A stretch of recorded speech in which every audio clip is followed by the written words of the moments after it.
সবাইকে সংবাদ এক নজরে স্বাগত। সাথে আছে আমি সোনিয়া ইসলাম। জুলাই গণ অভ্যুত্থানে সংঘটিত মানবতা বিরোধী অপরাধ মামলায় সাবেক প্রধানমন্ত্রী শেখ হাসিনার বিরুদ্ধে আনুষ্ঠানিক অভিযোগ গঠনের বিষয়ে দ্বিতীয় দিনের শুনানি আজ। গত 1 জুলাই প্রসিকিউশন এই মামলার অভিযোগ গঠনের শুনানি শেষ করে অভিযোগ গঠন করে বিচার শুরুর আবেদন করেন। এই মামলায় অপর দুই আসামি সাবেক স্বরাষ্ট্রমন্ত্রী আসাদুজ্জামান খান কামাল ও সাবেক আইজিপি চৌধুরী আবদুল্লাহ আল মামুন। বঙ্গোপসাগরে সৃষ্ট লঘুচাপের কারণে উপকূলবর্তী এলাকাগুলোর ওপর দিয়ে ৪৫ থেকে ৬০ কিলোমিটার বেগে বজ্রপাত সহ ঝড়ো হাওয়া বয়ে যেতে পারে বলে আবহাওয়া অফিস থেকে জানানো হয়েছে। এর জন্য নদী বন্দরগুলোকে ১ নম্বর এবং সমুদ্র বন্দরে ৩ নম্বর সতর্ক সংকেত দেখাতে বলা হয়েছে। এছাড়া মাছ ধরা ট্রলারগুলোকে নিরাপদে থাকার নির্দেশ দেওয়া হয়েছে। গত অর্থ বছরে লক্ষ্যমাত্রার চেয়ে ৩১৬ কোটি ৫১ লাখ টাকা বেশি রাজস্ব আদায় করেছে যশোরের বেনাপোল কাস্টমস।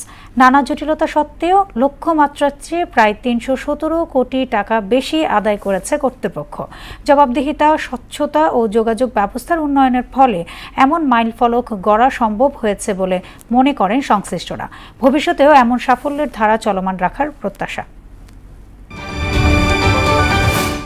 গাজার শেখ রাদওয়ান ও আল নাসর অঞ্চলে বিমান হামলা চালিয়ে আরও ৮২ ফিলিস্তিনিকে হত্যা করেছে নেতানিয়াহু সেনারা।